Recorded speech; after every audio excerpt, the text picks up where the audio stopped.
नमस्कार विद्यार्थी मित्रांनो, अनेकांत एज्युकेशन सोसायटीचे तुळजाराम चतुरचंद महाविद्यालय बारामती, विषय भूगोल, इयत्ता 12वी कला व विज्ञान। मी प्राध्यापक साखरे। आज मी आपणाला द्वितीय व्यवसायामध्ये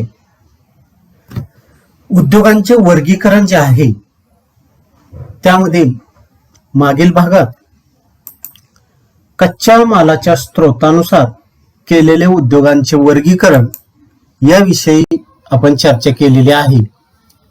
याच्यामध्ये कृषी आधारित उद्योग, सागरी उत्पादनावरती आधारित उद्योग, वनावरती आधारित उद्योग, खनिजावरती आधारित उद्योग, प्राणीजन्य उद्योग यांचा समावेश झालेला दिसून येतो। दुसरा भाग या ठिकाणी आहे तो म्हणजे भांडवली गुंतवणुकीनुसार केलेले उद्योगांचे वर्गीकरण। म्हणजे उद्योगांच्या वर्गीकरणामध्ये पहिला भाग आहे कच्च्या मालाच्या स्त्रोतानुसार केलेले उद्योगांचे वर्गीकरण। आता दुसरा भाग आहे भांडवली गुंतवणुकीनुसार केलेले उद्योगांचे वर्गीकरण। यामध्ये एखादा व्यवसाय चालू करत असताना आर्थिक घटकामध्ये आपण पाहिलं की भांडवल हा सर्वात महत्वाचा उद्योगधंद्याच्या स्थान निश्चितीवरती परिणाम करणारा घटक आहे। म्हणजेच एखादा उद्योगधंदा स्थापन करत असताना त्याला भांडवलाची आवश्यकता असलेली दिसून येते। मग ते भांडवल किती प्रमाणात उपलब्ध होत आहे त्या पटीमध्ये व्यवसाय चालू केलेले दिसून येतात। मग छोटे मोठे घरगुती व्यवसाय असतील, मध्यम स्वरूपाचे व्यवसाय असतील, प्रचंड मोठ्या प्रमाणात भांडवल गुंतवणूक असेल तर असे मोठे उद्योग देखील त्या ठिकाणी स्थापन केलेले दिसून येतात। म्हणजेच भांडवल गुंतवणूक किती केलेली आहे त्यानुसार हे उद्योगांचे वर्गीकरण केलेलं दिसून येतं। यामध्ये काय म्हटलेलं आहे पहा, भारतामध्ये भांडवलाच्या गुंतवणुकीनुसार उद्योगांचे खालील प्रमाणे वर्गीकरण केले जाते। या ठिकाणी भारताचं उदाहरण त्या ठिकाणी दिलंय की भारतात सर्वसाधारणपणे भांडवलाची किती गुंतवणूक केली जाते, हजारामध्ये, लाखामध्ये, कोटीमध्ये। मग त्या ठिकाणी त्या गुंतवणुकीनुसार त्या ठिकाणी त्या उद्योगाचं वर्गीकरण सूक्ष्म, मध्यम, लघु, मोठे उद्योग असं वर्गीकरण वेगवेगळं केलेलं दिसून येतं। तर त्याविषयी आपण त्या ठिकाणी चर्चा करीत आहोत। याच्यामध्ये एक नंबरला आहे मोठे उद्योग। आता मोठे उद्योग कशा पद्धतीने स्थापन केलेले दिसून येतात, किती भांडवल गुंतवणूक त्या ठिकाणी केलेली दिसून येते, त्याचबरोबर याच्यामध्ये कोणत्या उद्योगांचा समावेश केलेला दिसून येतो त्याविषयी केली जाणारी चर्चा। पहा, या ठिकाणी म्हटलेलं आहे मोठी भांडवल गुंतवणूक, अवजड यंत्रसामग्रीचा वापर व इतर सोयी सुविधा या उद्योगांसाठी लागतात। भारतात 10 कोटींपेक्षा जास्त भांडवल गुंतवणूक या उद्योगात केली जाते। ते उद्योग या वर्गात मोडतात। लोहपोलाद, ऊर्जा, वस्त्रोद्योग या मोठ्या उद्योगांचा यात समावेश होतो। प्रामुख्यानं भांडवल गुंतवणूक खूप मोठ्या पद्धतीने केलेली दिसून येते। मोठ्या अवजड यंत्रसामुग्रीचा वापर, इतर सुविधांचा वापर केलेला दिसून येतो। सर्वसाधारणपणे 10 कोटीपेक्षा जास्त भांडवल गुंतवणूक या उद्योगामध्ये त्या ठिकाणी केलेले दिसून येते। मग असे उद्योग कोणते आहेत तर लोह पोलाद उद्योगांचा समावेश याच्यामध्ये झालेला दिसून येतो। ऊर्जा क्षेत्र याचा समावेश याच्यामध्ये झालेला दिसून येतो। वस्त्र उद्योगाचा देखील समावेश याच्यामध्ये झालेला दिसून येतो। असे सर्व उद्योग मोठे उद्योग म्हणून त्या ठिकाणी ओळखलेले दिसून येतात।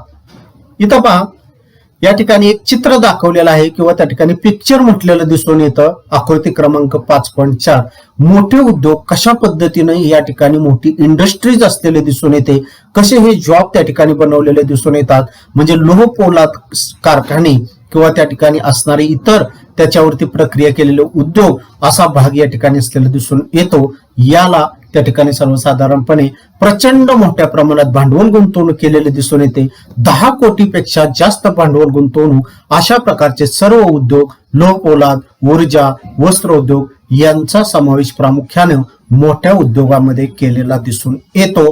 हा भांडवल गुंतवणुकीनुसार पहिला प्रकार आपल्याला सांगता येतो मोठे उद्योग. याच्यानंतर दुसरा प्रकार आपल्याला त्या ठिकाणी सांगता येतो आणि तो दुसरा प्रकार आहे म्हणजेच सूक्ष्म, लघु आणि मध्यम उद्योग, MSME. सूक्ष्म म्हणजे लहान, लघु म्हणजे त्याच्यापेक्षा त्या ठिकाणी थोडेसे मोठे आणि मध्यम अशा प्रकारचे उद्योगधंदे या ठिकाणी केलेले दिसून येतात. मग या उद्योगधंद्याचा उल्लेख जर आपण केला तर प्रामुख्याने याच्यामध्ये देखील यंत्र घेत असताना किंवा यंत्रसंच त्या ठिकाणी गुंतवणूक करत असताना किती भांडवल गुंतवणूक केलेले दिसून येते, उपकरणाची भांडवल गुंतवणूक किती आहे, त्याचबरोबर कोणते त्या ठिकाणी उद्योग केलेले दिसून येतात, अशा प्रकारचा एक टेबल त्या ठिकाणी दिलेला दिसून येतो आणि त्यानुसार या ठिकाणी चर्चा केलेली आहे. पहा, सूक्ष्म, लघु आणि मध्यम प्रकारचे उद्योग याच्यामध्ये भांडवल गुंतवणुकीनुसार कोणते उद्योग केले जातात त्याविषयी केलेली थोडीशी चर्चा. पहा, इथं उद्योगाचं नाव आहे सूक्ष्म, लघु आणि मध्यम म्हणजे हे 3 उद्योग. इथं यंत्रसंच व यंत्रातील गुंतवणूक, उपकरणातील भांडवल गुंतवणूक आणि उदाहरणे कोणते उद्योग. पहा, सूक्ष्म प्रकारचे जे उद्योग आहेत इथं यंत्रसंच व यंत्रातील गुंतवणूक ही 25 लाखांपेक्षा कमी असलेली दिसून येते. म्हणजे 10 लाख, 15 लाख, 20 लाख, 25 लाखापेक्षा कमी. आणि उपकरण भांडवल गुंतवणूक जी आहे ती 10 लाखापेक्षा जास्त नाही, म्हणजे 10 लाखापर्यंतच त्या ठिकाणी असलेले दिसून येते. आणि अशा प्रकारचे जे उद्योग आहेत त्याला सूक्ष्म उद्योग म्हटलेला आहे. मग कोणते उद्योग, तर पेन म्हणजे पेनाचे कारखाने त्या ठिकाणी असलेले दिसून येतात. स्थानिक दुग्ध प्रक्रिया म्हणजे दुधावरती प्रक्रिया केलेले सर्व प्रकारचे उद्योग, म्हणजे त्या ठिकाणी पनीर निर्मिती त्या ठिकाणी असेल, श्रीखंड निर्मिती त्या ठिकाणी असेल, दही निर्मिती असेल, अशा प्रकारचे उद्योग किंवा त्या ठिकाणी मिठाई, मिष्टान्न तयार करणारे उद्योग यांचा सर्वांचा समावेश या सूक्ष्म उद्योगामध्ये झालेला दिसून येतो. दुसरा प्रकार आहे लघु उद्योग. 25 लाखापेक्षा जास्त परंतु 5 कोटीपेक्षा कमी. 25 लाखापेक्षा जास्त उद्योग म्हणजे त्या ठिकाणी 1 लाख, 2 लाख, 3 लाख, 1 कोटी, 2 कोटी, 3 कोटी, 5 कोटीपेक्षा त्या ठिकाणी कमी अशा पद्धतीने गुंतवणूक आहे. उपकरण भांडवल गुंतवणूक आहे 10 लाखापेक्षा जास्त परंतु 2 कोटीपेक्षा कमी. आणि अशा प्रकारचे जे उद्योग आहेत ते म्हणजे बाटली तयार करणे असेल, लहान प्रकारच्या खेळणे तयार करणारे उद्योग त्या ठिकाणी असतील, कागद निर्मिती त्या ठिकाणी उद्योग असेल, या सर्वांचा समावेश लघु उद्योगामध्ये त्या ठिकाणी झालेला दिसून येतो. तिसरा प्रकार आहे मध्यम. यंत्रसंच व यंत्रातील गुंतवणूक 5 कोटीपेक्षा जास्त परंतु 10 कोटीपेक्षा कमी. म्हणजे इथं थोडा थोडा टप्पा त्या ठिकाणी वाढत गेलेला दिसून येतो. 5 कोटीपेक्षा जास्त व 10 कोटीपेक्षा कमी. इथं 2 कोटीपेक्षा जास्त परंतु 5 कोटीपेक्षा कमी अशा पद्धतीनं या ठिकाणी उपकरणातील भांडवल गुंतवणूक मध्यम प्रकारच्या उद्योगामध्ये आणि उदाहरणे दिलेले आहेत. सायकल, दूरदर्शन संच, रेडिओ अशा प्रकारचे जे उद्योग आहेत त्यांचा समावेश मध्यम उद्योगामध्ये आणि इथं गुंतवणूक जी आहे ती गुंतवणूक जास्त असलेली दिसून येते. अशा पद्धतीनं सूक्ष्म, लघु आणि मध्यम प्रकारचे जे उद्योग आहेत हे उद्योग स्थापन करत असताना या पद्धतीनं भांडवल गुंतवणूक, यंत्र असेल, उपकरणे असतील यानुसार त्या ठिकाणी केलेली दिसून येते. आणि याच्यावरून सर्वसाधारणपणे आपल्याला लक्षात येतं की सूक्ष्म, लघु आणि मध्यम प्रकारचे उद्योगधंद्यामध्ये भांडवल गुंतवणुकीनुसार त्या ठिकाणी हा समावेश असलेला दिसून येतो. याच्यामध्ये आता आपण एक एक टप्पा पाहणार आहोत की सूक्ष्म, लघु आणि मध्यम उद्योग. आता याच्यामध्ये सूक्ष्म, लघु आणि मध्यम उद्योगांचा समावेश केल्यानंतर एक पहिला प्रकार आपण त्या ठिकाणी घेतोय तो म्हणजे सूक्ष्म उद्योग.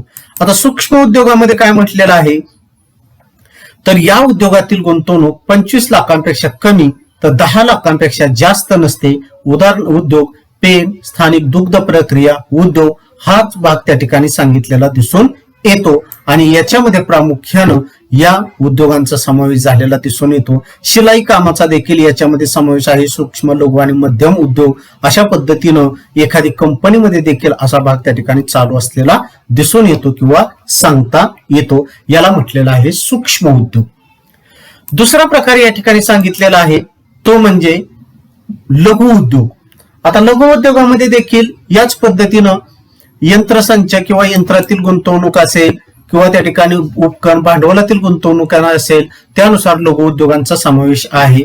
या उद्योगातील गुंतवणूक 25 लाखापेक्षा जास्त परंतु 5 कोटीपेक्षा कमी यंत्रातील गुंतवणूक, तसेच 10 लाखापेक्षा जास्त परंतु 2 कोटीपेक्षा कमी उपकरणातील भांडवल गुंतवणूक, यामध्ये बाटली, लहान खेळणी, कागद निर्मिती इत्यादी उद्योगांचा समावेश झालेला दिसून येतो.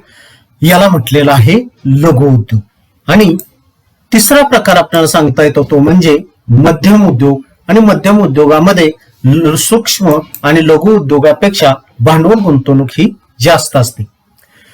5 कोटीपेक्षा जास्त परंतु 10 कोटीपेक्षा कमी यंत्रातील गुंतवणूक आहे, तर 2 कोटीपेक्षा जास्त तर 5 कोटीपेक्षा कमी उपकरणातील भांडवल गुंतवणूक असलेली दिसून येते. उदाहरणार्थ सायकली तयार करणे असतील, दूरदर्शन संच असेल, रेडिओ असेल इत्यादींचा समावेश मध्यम उद्योगामध्ये केलेला दिसून येतो. यानंतर तिसरा टप्पा आपल्याला सांगता येतो तो तिसरा टप्पा आहे म्हणजे कुटीर उद्योग किंवा गृह उद्योग. जे विद्यार्थी ग्रामीण भागातून येतात, आपला बारामतीचा भाग देखील सर्वसाधारण ग्रामीण भागच आहे, आसपासच्या अनेक खेडेगावातून या ठिकाणी विद्यार्थी आलेले दिसून येतात. त्यामुळे कुटीर उद्योग काय आहे, गृह उद्योग काय आहे या संकल्पना आपल्याला सर्वांना माहिती आहेतच असं नाही किंवा माहिती असतात, परंतु यालाच कुटीर उद्योग म्हणतात, यालाच गृह उद्योग म्हणतात असं आपल्याला त्या ठिकाणी माहिती नसतं. म्हणून कुटीर उद्योगाची व्याख्या काय आहे, कोणते उद्योग याच्यामध्ये समाविष्ट असलेले दिसून येतात, म्हणजे नाव दिले कुटीर उद्योग आणि असा प्रश्न परीक्षेमध्ये आला की आपल्याला त्या ठिकाणी लिहिता येत नाही, म्हणजे माहिती असतं परंतु मांडता येत नाही, तो भाग या ठिकाणी लक्षात घेणं गरजेचं आहे. इथं पहा, कुटीर उद्योग किंवा गृह उद्योगामध्ये पहिलं वैशिष्ट्य आपल्याला सांगता येतं, या उद्योगात मानवी श्रमाचा वापर मोठ्या प्रमाणावर होतो. पहा, अशा प्रकारचे जे उद्योग आहेत याच्यामध्ये जास्त प्रमाणात यंत्राचा समावेश नसतो. स्वतः घरातील कुटुंब प्रमुख, घरातील लहान मुलं यांचा सर्वांचा वापर करून, त्यांच्या श्रमाचा वापर करून अशा प्रकारचे उद्योग त्या ठिकाणी केलेले दिसून येतात. म्हणजेच मानवी श्रमानुसार हे उद्योग चाललेले दिसून येतात. म्हणूनच त्याला गृह उद्योग देखील म्हटलेला आहे. घरातल्या माणसांचा वापर करून त्या ठिकाणी उद्योगांचा समावेश. दुसरं वैशिष्ट्य आपल्याला सांगता येतं, स्थानिक कच्च्या मालापासून पक्का माल तयार करण्याचा हा एक उद्योग आहे.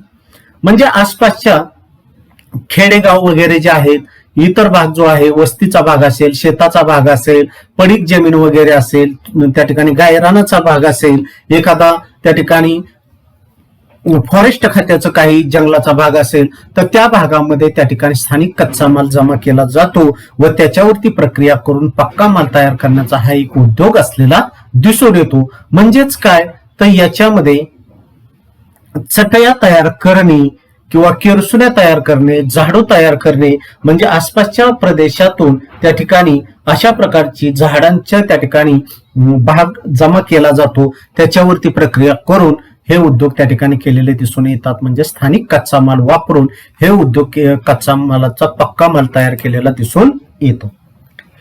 पुढचं वैशिष्ट्य आहे, हा उद्योग घरगुती स्वरूपाचा असतो. पहा, याच्यामध्ये कुठल्याही प्रकारचा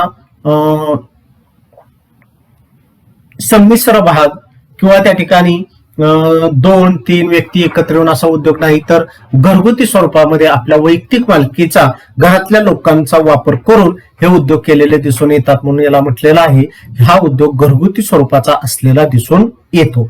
याच्यामध्ये कोणकोणत्या उद्योगांचा समावेश होतोय किंवा या ठिकाणी आकृती क्रमांक 5.6 कुटीर उद्योग पहा.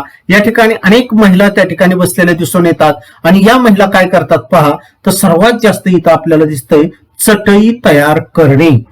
म्हणजे आपल्या भागामध्ये 50 रुपये, 100 रुपये, 150 रुपये, 200 रुपये अशा प्रकारच्या चटाया विक्रीसाठी येतात, की सर्वसाधारणपणे ग्रामीण भागात सर्रास लोक बाहेर ओट्यावरती वगैरे बसण्यासाठी या चटयांचा वापर केलेला दिसून येतो, किंवा आपण घरामध्ये देखील शहरामध्ये त्या ठिकाणी जेवण करण्यासाठी बसकर म्हणून वापर जो करतो, तर या चटई सारखाच तो भाग चौकोनी असतो आणि त्याच्यावरती बसल्यानंतर फरशी थंड लागू नये अशा पद्धतीचा त्याचा आपल्याला फायदा झालेला दिसून येतो. म्हणून या ठिकाणच्या स्त्रिया जर आपण पाहिल्या तर या ठिकाणी काही स्त्रिया या ठिकाणी चटया तयार करतात, छोटे बस्कर तयार करत असलेले दिसून येतात. काही या ठिकाणी पाहिलं तर किरसोणी किंवा झाडू तयार करत असलेले दिसून येतात. म्हणजे हातामध्ये अशा पद्धतीचे त्या ठिकाणी कावळीचे वगैरे फोक त्या ठिकाणी असलेले दिसून येतात, किंवा त्या ठिकाणी कळक असलेले दिसून येतात, त्याचा काही भाग त्या ठिकाणी असलेला दिसून येतो. अशा पद्धतीनं ग्रामीण भागामधील या महिला अशा प्रकारचा जो व्यवसाय करतात त्याला म्हटलेला आहे कुटीर उद्योग किंवा गृह उद्योग, आणि या सर्वांचा समावेश याच्यामध्ये झालेला दिसून येतो. त्याचबरोबर या उद्योगात भांडवल आणि वाहतूक खर्च कमी असतो. या उद्योगाला भांडवल खर्च अतिशय कमी असलेला दिसून येतो, कारण जास्तीत जास्त हे कष्टाचं काम असलेलं दिसून येतं, कौशल्याचं काम असलेलं दिसून येतं. आसपासच्या खेडेगावातील शेताच्या भागामध्ये बांधावरती जाऊन त्या ठिकाणी अशा प्रकारच्या वनस्पती ज्या आहेत त्या ठिकाणी मुक्तपणे त्या ठिकाणी आपल्याला आणता येतात. कुठल्याही प्रकारचा त्या ठिकाणी खर्च येत नाही. उलट शेतकरी त्या ठिकाणी म्हणतात की याचा आम्हाला त्रास होतो, हे तोडून न्या. म्हणजे या ठिकाणी भांडवल गुंतवणूक नाही, वाहतूक खर्च नाही. त्या ठिकाणी सायकलीवरती, डोक्यावरती या वस्तू त्या ठिकाणी आणलेल्या दिसून येतात. अशा पद्धतीनं भांडवल आणि वाहतूक खर्च या ठिकाणी अतिशय कमी असलेला दिसून येतो.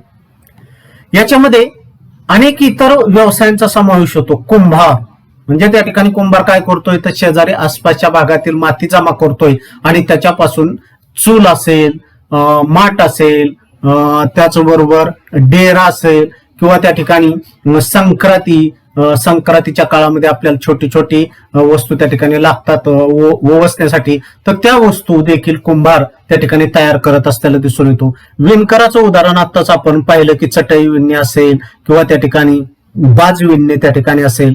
लोहाराचा उल्लेख केला तर वेळ असेल, खुरपा असेल, कोराड असेल, खोर असेल, कुदळ असेल, अशा प्रकारच्या वस्तू किंवा त्या ठिकाणी पेरणी यंत्र वगैरे अशा प्रकारच्या वस्तू तयार करण्याचं काम लोहार किंवा सुतार दोघं मिळून त्या ठिकाणी तयार करत असलेले दिसून येतात. काही हस्तकला उद्योग त्या ठिकाणी असलेले दिसून येतात. म्हणजे काही लोकांच्या हातामध्ये कला असलेले दिसून येते आणि त्या व्यक्ती अशा प्रकारचे त्या ठिकाणी हस्तकला किंवा काही लोक स्त्रिया हातावरती स्वेटर वगैरे, मफलर वगैरे विणण्याचं काम करतात. त्याला हस्तकला उद्योग असं देखील म्हटलेलं दिसून येतं. हे उद्योग कौशल्याधिष्ठित असतात.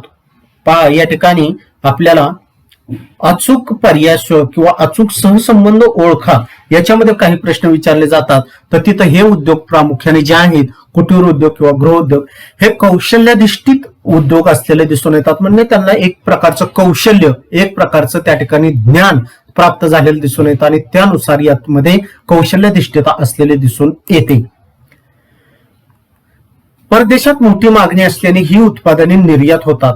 पहा, याच्यामध्ये काही अशी उत्पादने आहेत की त्या उत्पादनांना परदेशात मागणी असलेली दिसून येते. मग परदेशात मागणी असणारे कोणते उद्योग त्या ठिकाणी आहेत, थोडासा विचार करा आणि मग उत्तर सांगा. तर इथं तर आपण उदाहरण घेणारच आहोत. तर त्याच्यामध्ये उदाहरण आपल्याला दिलेलं आहे ते म्हणजे रजई आणि पैठणी यांचा समावेश त्या ठिकाणी केलेला दिसून येतो. इकडं अहमदनगर वगैरे या भागामध्ये पैठण आणि त्या ठिकाणी पैठणी साड्या त्या ठिकाणी प्रसिद्ध असलेल्या दिसून येतात. अजून देखील त्या ठिकाणी यंत्रावरती पैठणीपेक्षा हातावरती जी पैठणी तयार केलेली दिसून येते ती पैठणीच्या किमती 10,000 पासून लाख रुपयापर्यंत त्या ठिकाणी असलेले दिसून येतात. त्याचबरोबर खाली जमिनीवरती टाकण्यासाठी, फरशीपासून थंडीचा बचाव करण्यासाठी काही रजया त्या ठिकाणी तयार केलेले दिसून येतात आणि याला आपल्या भागामध्ये तर मागणी आहेच, त्याचबरोबर परदेशात देखील या प्रकारच्या ज्या वस्तू आहेत त्यांना प्रचंड मागणी असलेली दिसून येते. त्यामुळं अशा प्रकारची उत्पादनं इतर देशामध्ये निर्यात केलेली दिसून येतात. अशा पद्धतीनं प्रामुख्यानं आपल्याला कुटीर उद्योग किंवा गृह उद्योग जे आहेत ते या पद्धतीने सांगितलेले दिसून येतात. या पद्धतीनं भारतामध्ये भांडवली गुंतवणुकीचा केलेल्या उद्योगांचे वर्गीकरण या पद्धतीनं सांगितलेलं दिसून येतं. आणि याच्यामध्ये पहिला प्रकार आपल्याला सांगता येतो मोठे उद्योग, त्याच्यानंतर दुसरा प्रकार आपल्याला सांगता येतो सूक्ष्म, लघु आणि मध्यम उद्योग, आणि तिसरा प्रकार हा शेवटचा आपल्याला सांगता येतो कुटीर उद्योग किंवा गृह उद्योग यांचा समावेश या ठिकाणी झालेला दिसून येतो. यानंतर उत्पादनावरती आधारित जे वर्गीकरण आहे आणि मालकीवरती आधारित जे वर्गीकरण आहे त्याविषयी चर्चा आपण पुढच्या भागात करणार आहोत.